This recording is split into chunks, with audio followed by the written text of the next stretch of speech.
আল্লাহ রাব্বুল আলামিন জান্নাতি আর জাহান্নামীদেরকে দেখা এবং কথাবার্তার ব্যবস্থা করে দিবে।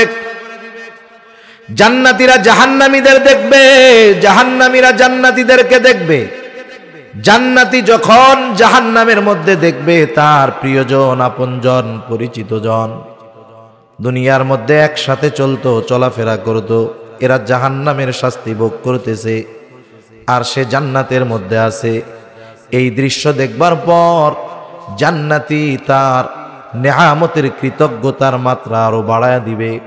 সে বলবে, আল্লাহ, আপনি যদি আমার প্রতি দয়া না করতেন তাহলে আমাকেও হয়তো তাদের সাথে আজকে জাহান্নামের মধ্যে থাকা লাগতো। আপনি দয়া করেছেন, এই জন্য দ্বীনের উপরে চলতে পারছি, এই জন্য আজকে জান্নাতে আসতে পারছি। জাহান্নামীও জান্নাতীকে দেখবে। জাহান্নামী যখন জান্নাতীর দিকে তাকায় দেখবে, হায় রে, আমার পরিচিত জন, আমার বন্ধু জান্নাতে নাজ নেয়ামত ভোগ করতেছে, তার মধ্যে আফসোস পয়দা হবে। আফসোস, কারণ আফসোস মানুষের কষ্টের মাত্রাকে বাড়ায়া দেয়। এমনিতেই তো কষ্ট, শাস্তির কষ্ট, আরো এই দৃশ্য দেখার পরে যখন তার আফসোস বেড়ে যাবে, তার কষ্টের মাত্রাটা বেশি অনুভব হবে। এইবার শুধু দেখা নয়, আল্লাহ তাআলা কথার ব্যবস্থাও করে দিবে। কারণ জান্নাতীদের মন জানতে চায় এই মানুষগুলো কোন কারণে জাহান্নামে গেল। আল্লাহ রাব্বুল আলামিন সেই কথাই বলেন, ফি জান্নাতি ইয়াতাসাআলুনা আনিল মুজরিমিন। জান্নাতীরা পরস্পর মুজরিম, পাপী জাহান্নামীদেরকে জিজ্ঞাসা করবে, তাদের থেকে জানতে চাইবে, মা সালাকাকুম ফি সাকর, কোন জিনিস, কোন কারণে তোমরা জাহান্নামে আসলা। জান্নাতীরা জাহান্নামীদেরকে প্রশ্ন করবে। এইবার জাহান্নামীরা তাদের জাহান্নামে যাওয়ার চারটি কারণ বলবে। অনুফিখা ফিস সূর فصعق من في السماوات ومن في الأرض إلا من شاء الله ثم نفخ فيه أخرى فإذا هم قيام ينظرون। আল্লাহ রাব্বুল আলামিন বলেন, সিংহায় ফুৎকার দেওয়া হবে। প্রথমবার সিংহায় ফুৎকার দেওয়ার পর ফাসাইকা মান ফিস সামাওয়াতি ওয়া মান ফিল আরদি ইল্লা মান শাআল্লাহ। আল্লাহ রাব্বুল আলামিন যা চান, যেগুলো চান সেগুলো ছাড়া আসমান জমিনের মাঝে যা কিছু আছে, প্রথমবার সিংহায় ফুৎকারের পর সব অজ্ঞান হয়ে যাবে। মুফাসসিরিনে কেরাম বলেন, প্রথমে অজ্ঞান হবে, এরপরে তাদের মৃত্যু ঘটবে। আল্লাহ রাব্বুল আলামিনের আদেশে ইসরাফিল আলাইহিস সালাম দ্বিতীয়বার আরেকটা সিংহায় ফুৎকার দিবে। তবে দুইবার সিংহায় ফুৎকারের মধ্যে ব্যবধান কত সময়ের? হাদিসের মধ্যে আসছে, রাসূল আকরাম সাল্লাল্লাহু আলাইহি ওয়াসাল্লাম বলেন, হযরত আবু হুরায়রা রাদিয়াল্লাহু তাআলা আনহু থেকে বর্ণিত, তিনি বলেন, প্রথমবার সিংহায় ফুৎকারের 40 পর দ্বিতীয়বার সিংহায় ফুৎকার দেওয়া হবে। জিজ্ঞাসা করা হলো, আবু হুরায়রা, 40 দিন পর? তিনি বললেন, না, তাহলে কি 40 সপ্তাহ পর না, 40 মাস পর না, 40 বছর পর না, এই পর্যন্তই শেষ। এরপরের শব্দটা হতো 40,000 বছর।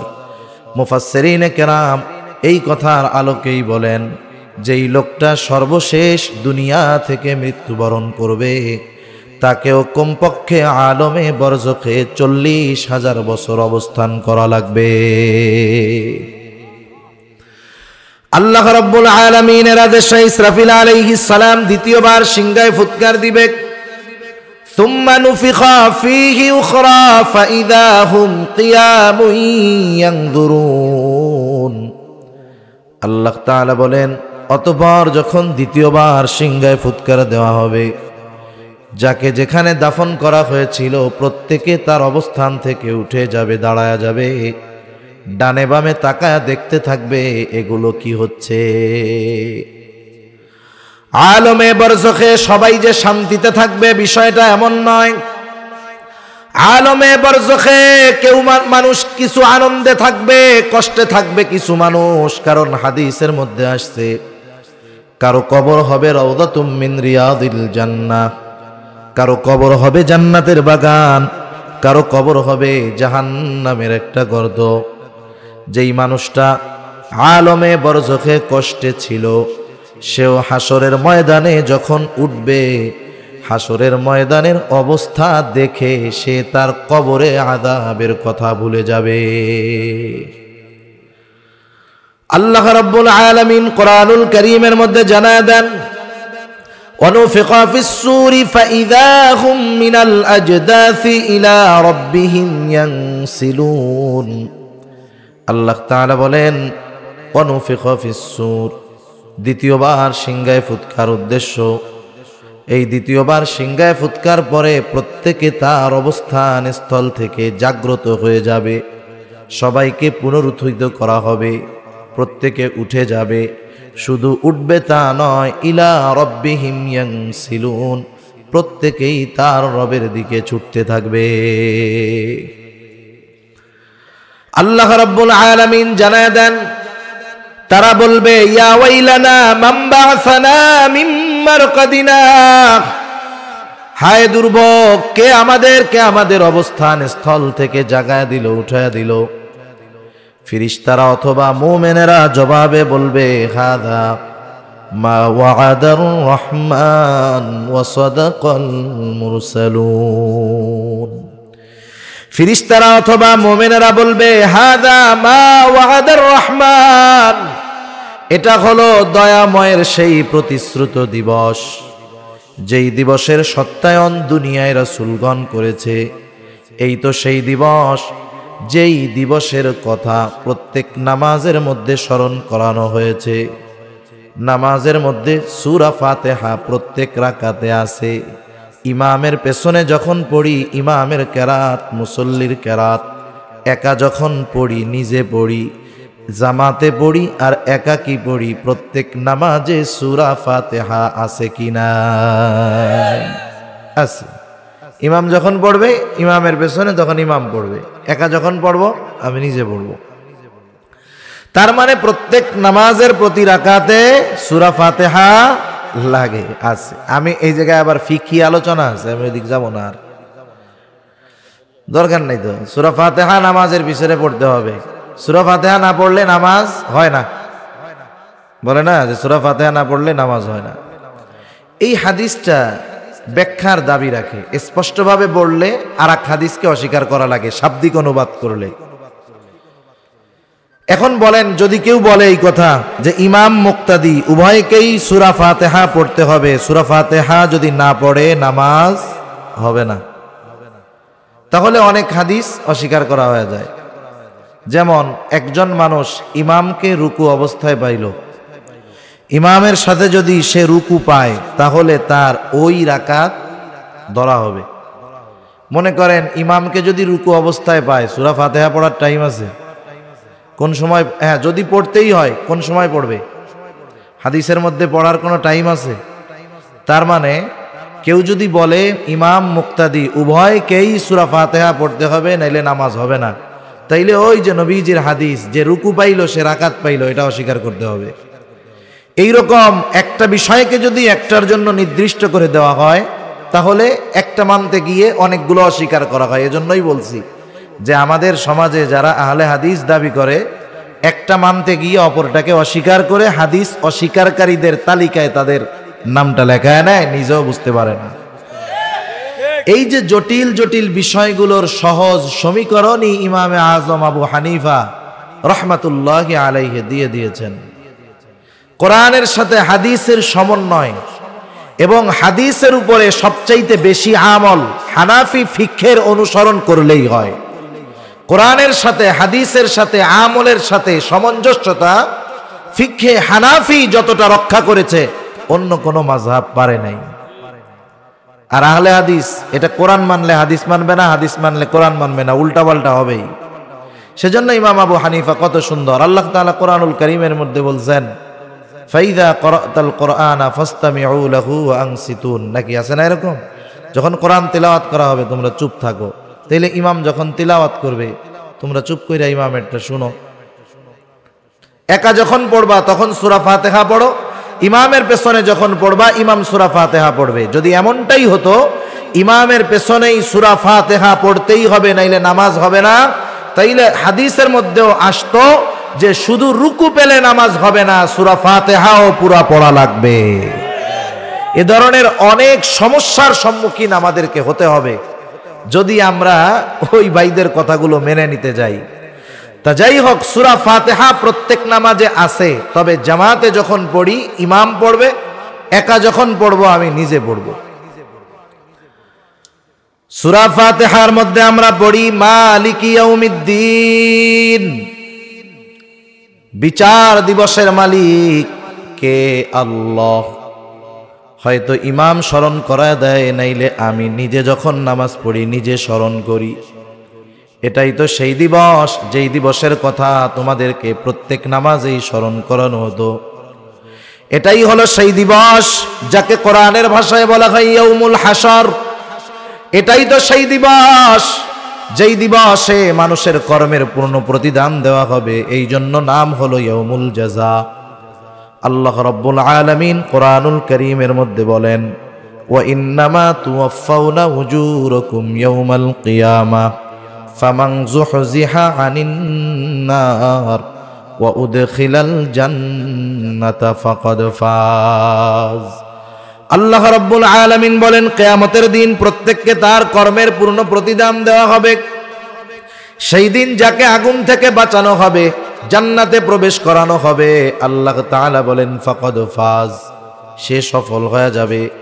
তার মানে সফল হলো সে জান্নাতে যাবে যে, ব্যর্থ হলো সে জাহান্নামে যাবে যে। ওই যে ইয়াউমুল হাসর, যেই দিন সকলকে একত্রিত করা হবে, ওই দিন আমি আপনি দুনিয়ায় যেই কর্ম করেছি তার প্রতিদান আল্লাহ তাআলা দিবেন। সাথে সাথে দুনিয়ায় যত কর্ম আমরা করেছি আমাদের কর্মের আমল নামাও সেই দিন আমাদের হাতে দিয়ে দেওয়া হবে। প্রত্যেকের কাছে তার দুনিয়ার কর্মের ফাইল, কিতাব, আমল নামা পৌঁছায়া যাবে। কেউ বা ডান হাতে আমল নামা পাবে, কেউ বাম হাতে পাবে। আল্লাহ রাব্বুল আলামিন বলেন, যারা ডান হাতে আমল নামা পাবে তাদের অভিব্যক্তি কেমন, অনুভূতি কেমন? আল্লাহ তাআলা বলেন, ফাআম্মা মান উতিয়া কিতাবাহু বিয়ামিনি ফায়াকুলু হাউম ইকরাউ কিতাবিয়া ইন্নী যানানতু আন্নী মুলাকিন হিসাবিয়া। আল্লাহ রাব্বুল আলামিন বলেন, সেদিন যারা ডান হাতে আমল নামা পাবে তারা আনন্দে খুশিতে অন্যান্যদেরকে বলবে, ফায়াকুলু হাউম ইকরাউ কিতাবিয়া, এই তো আমার কিতাব, এই তো আমার আমল নামা, তোমরা পড়ো আমার কিতাব। সে ডান হাতে আমল নামা পেয়ে সফল। কেমন যেন সে ডান হাতে আমল নামা পাবার কারণটাও বলে দিবে। আল্লাহ রাব্বুল আলামিন সেই কথাও জানায় দেন, কেমন যেন সে বলবে, শোনো, আমি ডান হাতে আমল নামা কেন পেয়েছি জানো? পাওয়ার কারণ হলো ইন্নী যানানতু আন্নী মুলাকিন হিসাবিয়া, কারণ আমি এই ব্যাপারে দৃঢ় বিশ্বাস রাখতাম যে আমাকে আমার দুনিয়ার কর্মের হিসাবের মুখোমুখি হওয়া লাগবে। এজন্য আমরা যারা দুনিয়ায় এই চিন্তা করি যে আমার দুনিয়ার প্রত্যেকটা কর্মের হিসাব আল্লাহর সামনে দেওয়া লাগবে, দুনিয়ায় এই চিন্তা যার যত বেশি, দুনিয়ার মধ্যে তার ভালো কাজ তত বেশি। ঠিক কিনা বলেন? আবার আর একদল বাম হাতে আমল নামা পাবে, ইচ্ছা করলেই বাম হাতে আমল নামা নিতে পারবে না। আমল নামা বুক চিরে তার হাতটাকে পেছন দিকে নেওয়া হবে আর বাম হাতের মধ্যে আমল নামা দেওয়া হবে। এইবার ওই লোকটার অভিব্যক্তি, বক্তব্য কেমন হবে? ওই লোকটা বলবে, وأما من أوتي كتابه بشماله فيقول يا ليتني لم أوت كتابيه ولم أدر ما حسابيه আল্লাহ রাব্বুল আলামিন বলেন, বাম হাতে যে আমলনামা পাবে সে বলবে ইয়া লাইতানি লাম উতা কিতাবিয়া, হায় আমার দুর্ভোগ, আমি যদি এই কিতাব না পাইতাম কতই না ভালো হতো। ওয়ালাম আদরি মা হিসাবিয়া, আমি যদি আমার হিসাবটা না জানতাম কতই না ভালো হতো। মোট কথা হলো, ডান হাতে যিনি আমলনামা পাবেন তিনি জান্নাতি, আর বাম হাতে যিনি আমলনামা পাবেন পাপের কারণে অবশ্যই তাকে জাহান্নামের শাস্তি ভোগ করা লাগবে।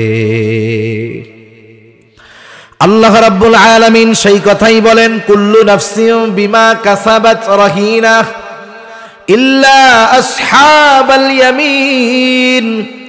আল্লাহ তাআলা বলেন, প্রত্যেকে তার কর্মের নিকটে দায়বদ্ধ। মুফাসসিরিনে কেরাম বলেন, এখানে উদ্দেশ্য হলো প্রত্যেকটা পাপী তার পাপ কর্মের কারণে জাহান্নামের মধ্যে আবদ্ধ থাকবে। কারণ মানুষ যেই কর্ম করে সেই কর্মের পাওনা পাওয়াটা তার জন্য লাজেম হয়ে যায়। এই জন্য পাপী তার পাপ কর্মের কারণে জাহান্নামের মধ্যে আবদ্ধ থাকবে, আটক থাকবে। ইল্লা আসহাবাল ইয়ামিন, তবে যারা ডান হাতে আমলনামা পেয়েছে তারা নয়। কারণ ডান হাতে যারা আমলনামা পাবে তারা জান্নাতি।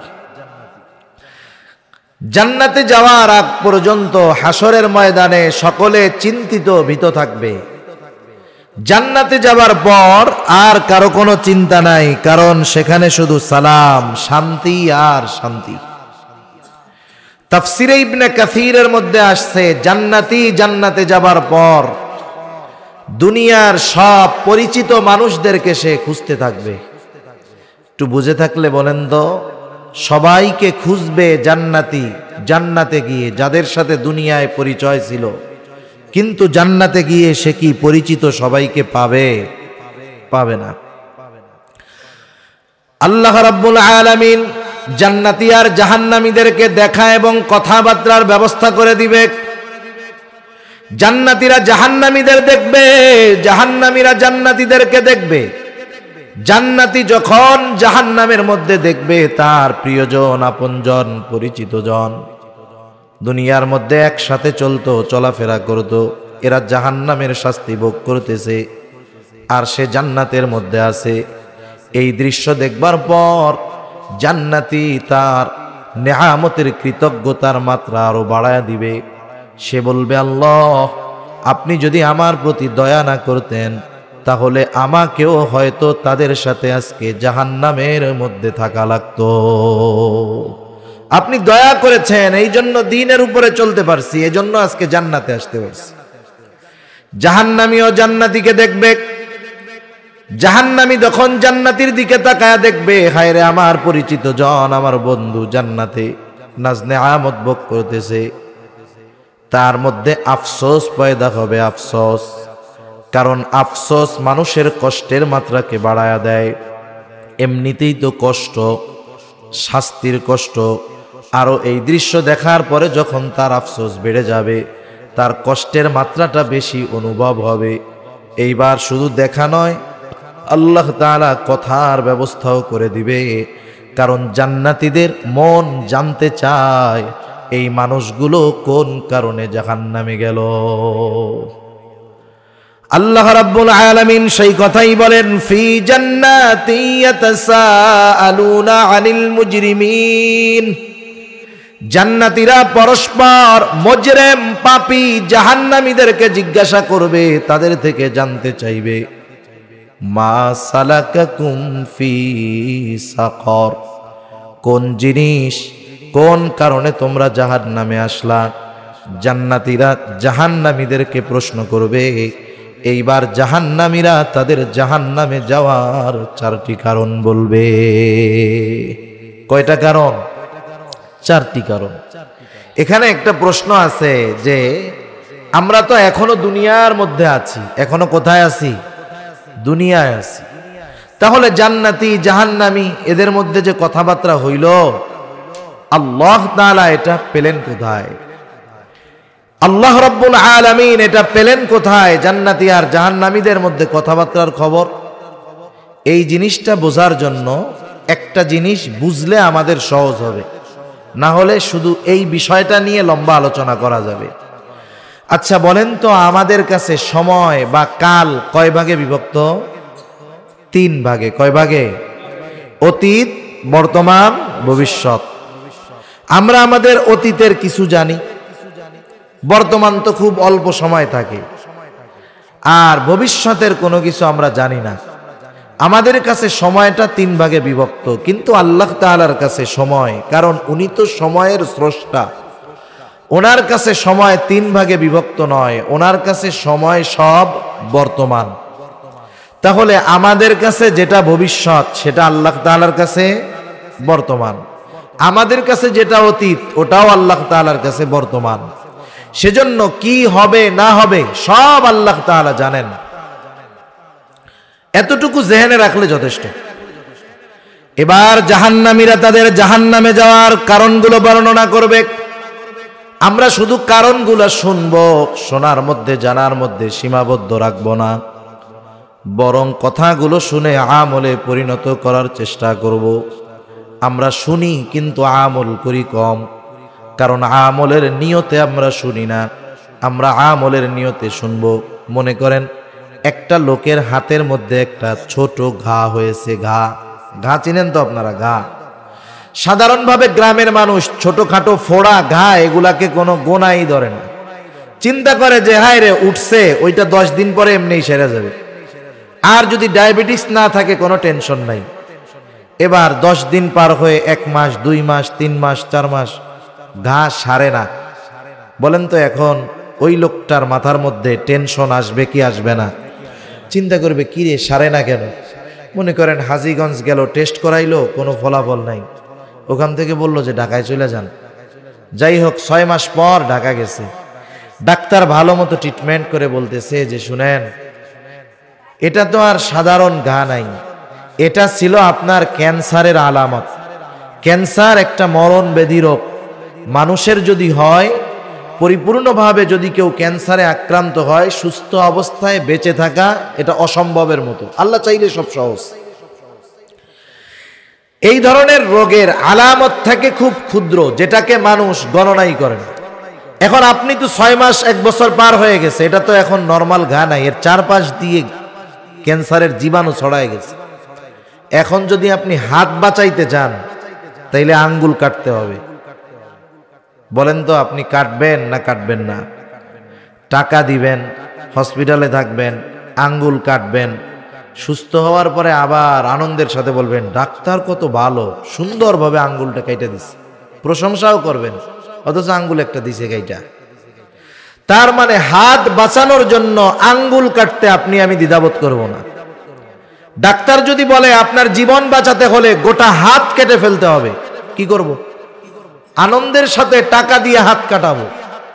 তাহলে দেখেন, জীবন বাঁচানোর জন্য হাতের মায়া ত্যাগ করতে আমরা দ্বিধাবোধ করি না, কিন্তু জাহান্নাম থেকে বাঁচার জন্য দুনিয়ার কিছু মন্দ কাজ ত্যাগ করতে যদি আমাদের বলা হয়, আমরা গো ধইরা বসে থাকি যে যা হয় হোক, আমি এটা করবো না তো করবোই না।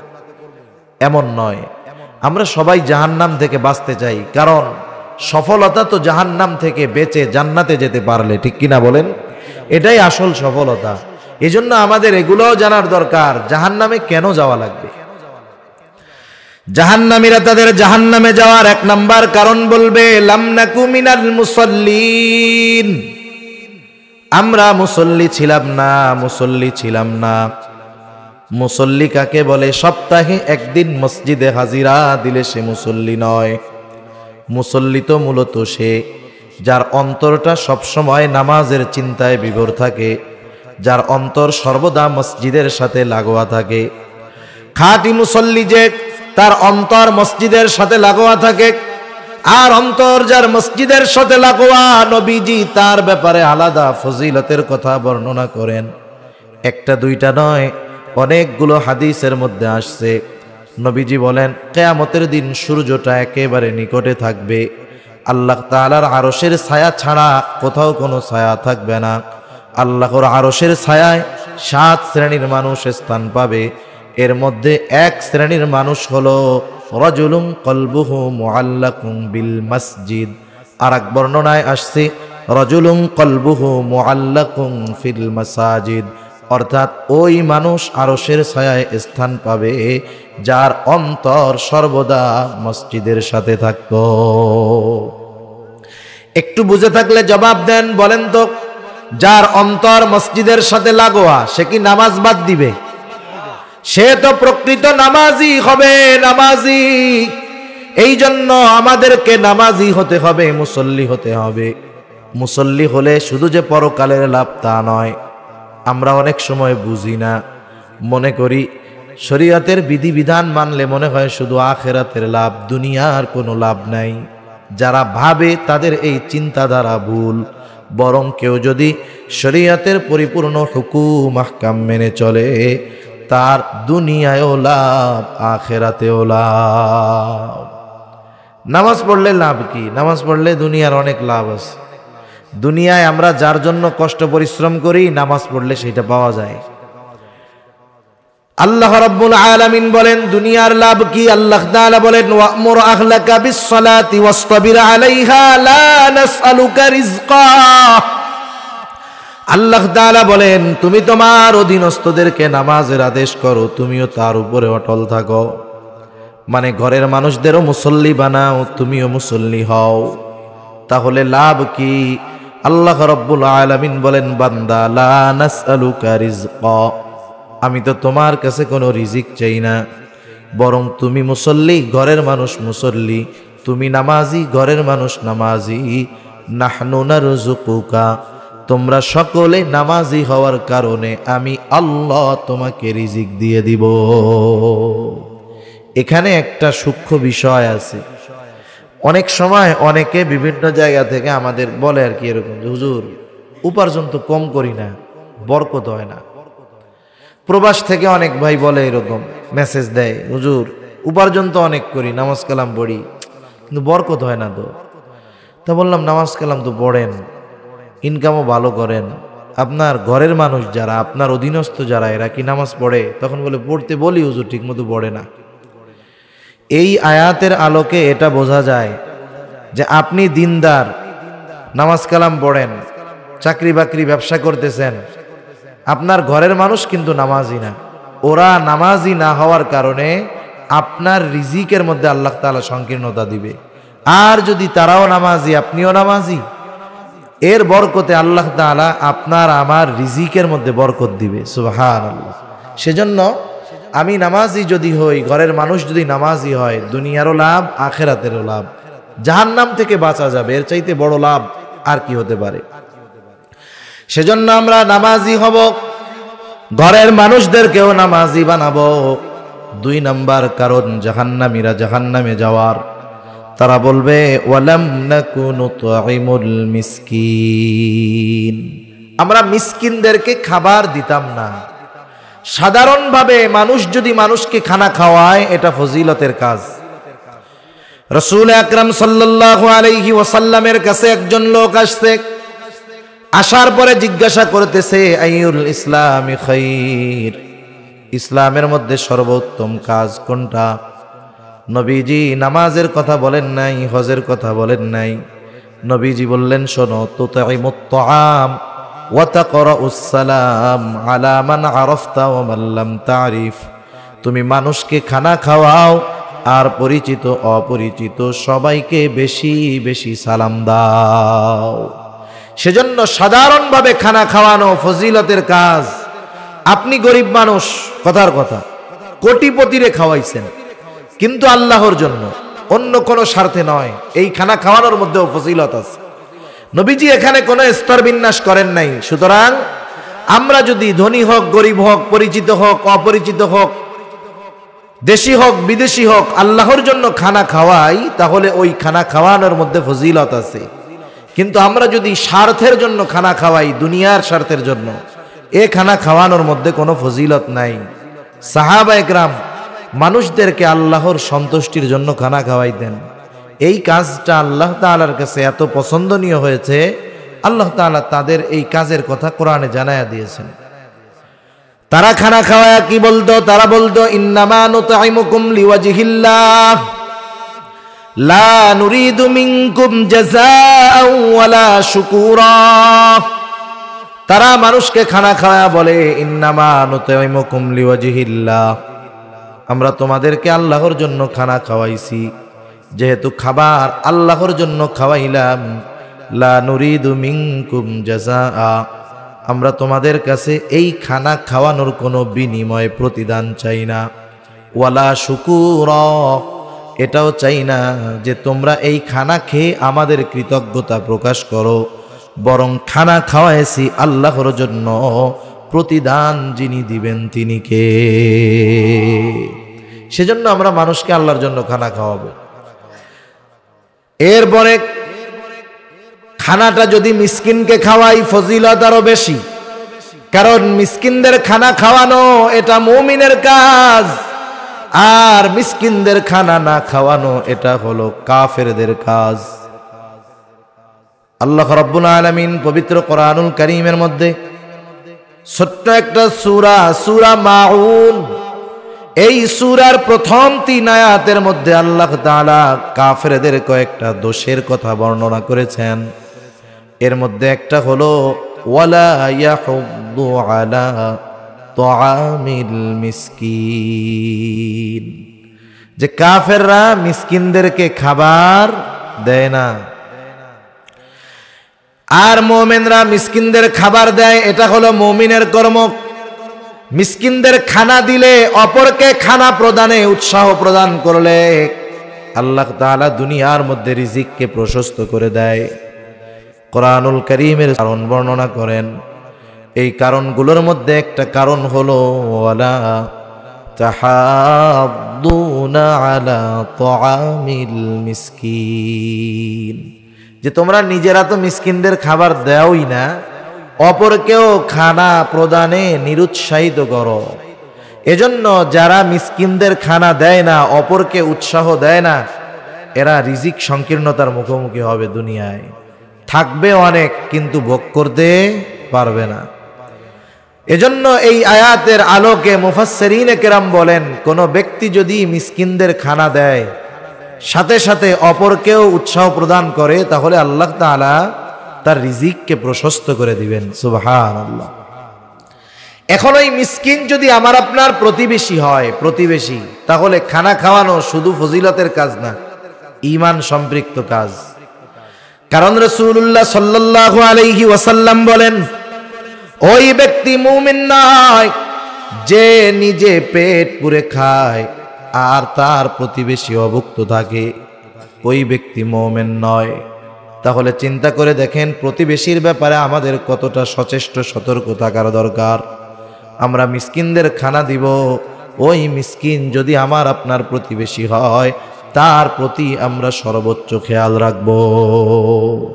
তাহলে তারা জাহান্নামে যাওয়ার দ্বিতীয় কারণ বলছে, আমরা মিসকিনদের খানা দিতাম না, আমরা মিসকিনদের খানা দিব। আর ৫-৭ মিনিট শেষ হয়ে যাবে।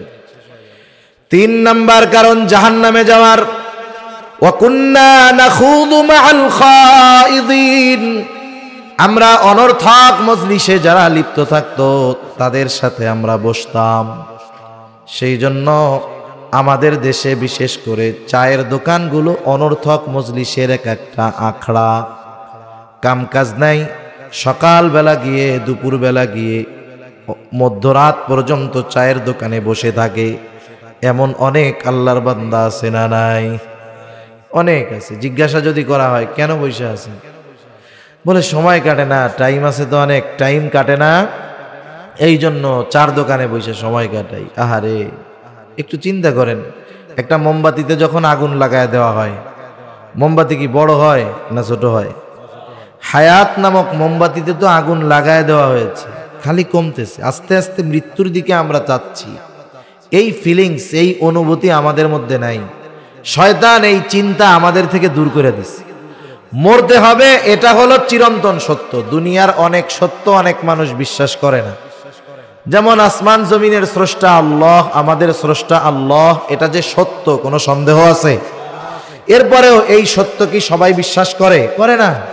নাস্তিকেরা বিশ্বাস করে না, বিশ্বাস নিজেরা তো করে না, আমাদেরকে দিয়েও আবার করাতে চায়। এজন্যই তো বইয়ের মধ্যে লেখা দিতে চাচ্ছে, পাঠ্যপুস্তকে লিখে দিয়েছে যে মানুষ বানর থেকে পরিবর্তন বিবর্তনের মাধ্যমে এরপরে মানুষ হয়েছে। নাউজুবিল্লাহ। আর আমাদের স্রষ্টা আল্লাহ, এটা সত্য, অথচ এই সত্যটা দুনিয়ার অনেক মানুষ বিশ্বাস করে না। কিন্তু মাউত, মৃত্যু এমন একটা সত্য, একটা নাস্তিক দেখান যে অবিশ্বাস করে? আছে? এটা হলো ইউনিভার্সাল ট্রু, চিরন্তন সত্য, সন্দেহাতীত সত্য, কোনো ইখতিলাফ মতভেদ এই মৃত্যু নিয়ে নাই। অথচ এই সত্যটার ব্যাপারে আমরা সবচাইতে বেশি গাফেল। এজন্য নবীজি বলছেন, আকসিরু যিকরা হাযিমিল লাযযাত ইয়ানি আল মাউত, তোমরা বেশি বেশি ওই জিনিসের স্মরণ করো যে জিনিস সকল স্বাদকে বিনষ্ট করে দেয়। আফসোসের কথা কি বলবো, আমার অঞ্চলে গ্রামের মধ্যে দেখি গেলে যে আমার মুরব্বী বাবারা, ওনারা বেশিরভাগ সময় এই দোকানগুলোয় বসে আড্ডা দিয়ে সময় কাটান। একটু নিজের দিকে তাকান, আয়নায় মাঝে মধ্যে দেখেন না চেহারাটা কত সুন্দর ছিল যৌবনকালে, চুলগুলো কাঁচা ছিল, এখন পেকে গেছে, চেহারার চামড়া ঘোষায় গেছে, চোখগুলো টান টান ছিল, কোঠরের ভিতরে চোখ চলে গেছে, চামড়াটা টান টান ছিল, ঘুষায় গেছে। আগে কত দৈহিক শক্তি ছিল, কিছুই নাই।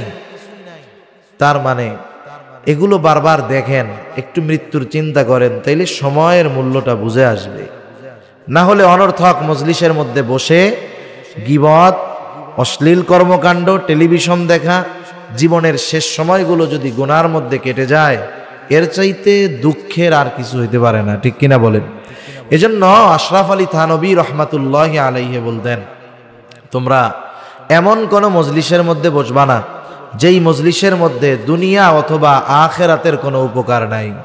যেখানে দুনিয়ার কল্যাণ আছে, বৈধ কল্যাণ, আপনি সেখানেও বসেন, তাও তো ভালো। যেখানে আখিরাতের কল্যাণ আছে আপনি সেখানে বসেন, এটা তো আরো ভালো। কিন্তু এর বাইরে যেই মজলিসগুলো, এগুলো আমাদের জাহান্নামে যাওয়ার কারণ হতে পারে। আর আমার যুবক ভাই যারা আছেন, ওনারা তো ডিজিটাল মজলিসের মধ্যে আছেন, স্মার্ট মজলিসের মধ্যে আছেন, মোবাইল দিয়া। একটু চিন্তা করে দেখেন, হায়াত থেকে সময় মাইনাস হইতেছে, মাইনাস হচ্ছে। আজকে কেউ কেউ 10-12 ঘন্টা নিজের মোবাইল চালানোকে জীবনের গুরুত্বপূর্ণ কাজ বানায় নিয়েছে। কেউ 10-12 ঘন্টা চায়ের দোকানে বসে থাকাকে সে জীবনের গুরুত্বপূর্ণ কাজ বানায় নিয়েছে। কেউ টেলিভিশনের সামনে বসে খেলা দেখাকে জীবনের গুরুত্বপূর্ণ কাজ বানায় নিয়েছে। আসলে আমাদের জীবনের সবচেয়ে গুরুত্বপূর্ণ কাজগুলো কি, এগুলো আমরা নিজেরাও জানি না, করবো কোত্থেকে? হায়াত মৌতের মালিক আল্লাহ।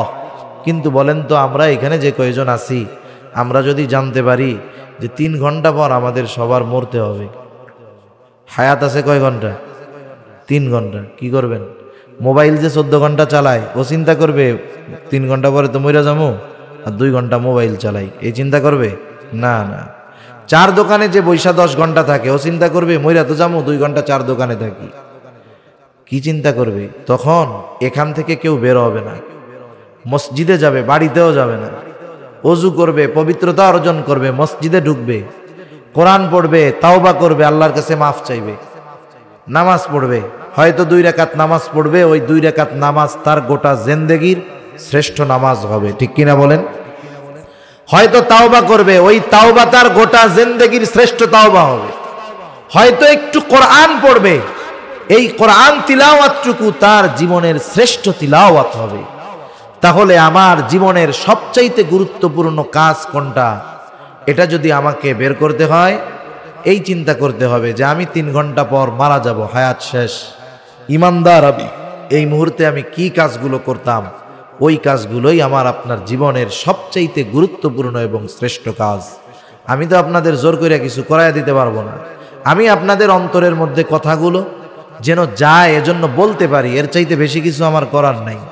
সেজন্য অনুরোধ থাকবে, অনর্থক মজলিসে বসে সময় নষ্ট করে আমি আপনি আখিরাতকে বরবাদ করব না। কারণ সময়ের মূল্য যারা বেঁচে আছে তারা বুঝে না, যে মরে গেছে সে বুঝে।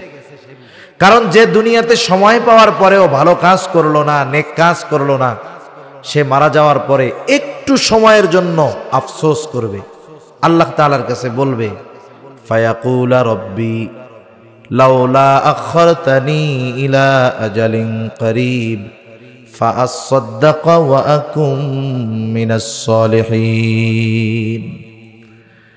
আফসোস করবে, বলবে আমার রব লাউলা আখরতানি ইলা আজালিন করিব, আমাকে একেবারে অতি অল্প সময়ের জন্য আবার যদি একটু অবকাশ দেওয়া হতো, একটু সময় যদি দেওয়া হতো, দুনিয়ায় যাওয়ার সুযোগ যদি দেওয়া হতো, ফাআসাদ্দাক ওয়া আকুম মিনাস সালিহিন, আমি দুনিয়ায় গিয়ে দান সদকা করতাম, শুধু তাই না এত ভালো কাজ করতাম, নেক আমল করতাম, ফাআসাদ্দাক ওয়া আকুম মিনাস সালিহিন, আমি সৎ কর্মশীলদের অন্তর্ভুক্ত হয়ে যেতাম।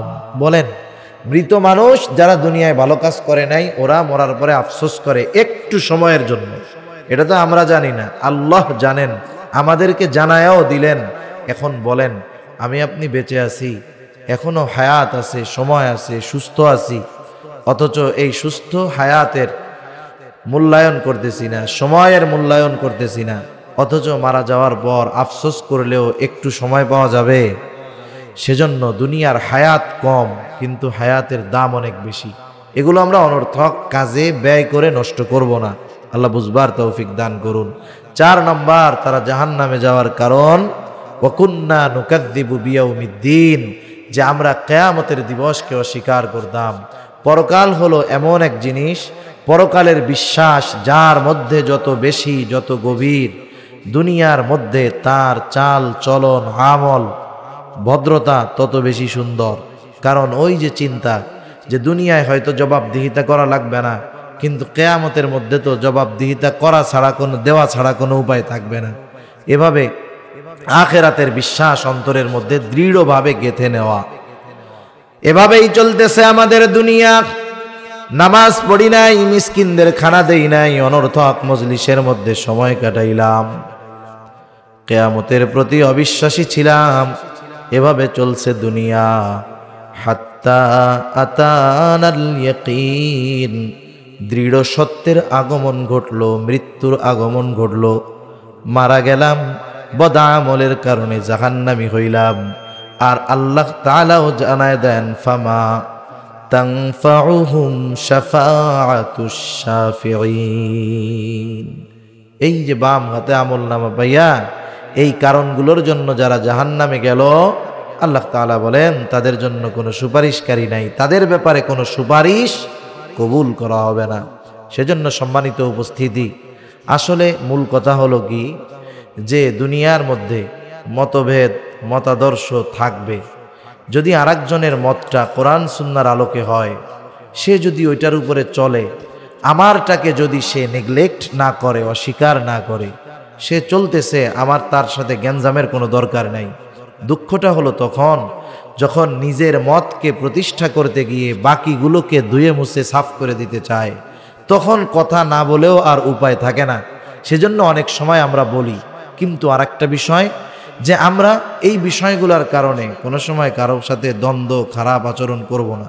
আমাদের যদি নিজেদের মধ্যে কোনো প্রবলেম থাকে, সমস্যা থাকে, বিজ্ঞ উলামায়ে কেরাম আছেন যারা এই ইখতিলাফি মাসালাগুলোর বিষয়ে আলোচনা করেন। আপনারা আলাদাভাবে ফিকহি সেমিনার করবেন, সেখানে যার যে মত আছে প্রত্যেকেরটা উপস্থাপন করবে, তাহলে ফিতনা ফাসাদ হবে না। ওয়াজ মাহফিল, তাফসির মাহফিলের মধ্যে আমরাও চেষ্টা করি এইভাবে কথা বলা, যাতে মানুষ দ্বীনের পথে আসে। বেনামাজি যেন একটু জীবনটাকে বুঝতে শিখে যে আমার হায়াতটা কেন আল্লাহ দুনিয়ায় পাঠাইলেন, আমার কি করণীয়, এগুলো যেন মানুষের মধ্যে ঢুকে একটু পরিবর্তন হয়, এ চেষ্টাটা আমরা করি। আপনারা যদি কথাগুলো নেন, শুনেন, জীবন পরিবর্তন করেন, মসজিদমুখী হন, তাহলে আয়োজক কামিয়াব, যিনি আমল করলেন কামিয়াব, যিনি বললেন তিনিও কামিয়াব। আল্লাহ সুবহানাহু ওয়া তাআলা আমাদের সবাইকে কথাগুলো বুঝবার, আমল করবার তৌফিক দান করুন। সকলে বলি আমিন। যেহেতু আগামী দিনও মাহফিল আছে, আপনারা আসবেন, আপনাদের আত্মীয় স্বজন বন্ধু বান্ধবদেরকেও আসতে বলবেন। আল্লাহ সুবহানাহু ওয়া তাআলা যা কিছু কথা হলো, আল্লাহ তাআলা প্রয়োজনীয় কথাগুলো আমাদের সকলকে আমলে পরিণত করার তৌফিক দান করুন।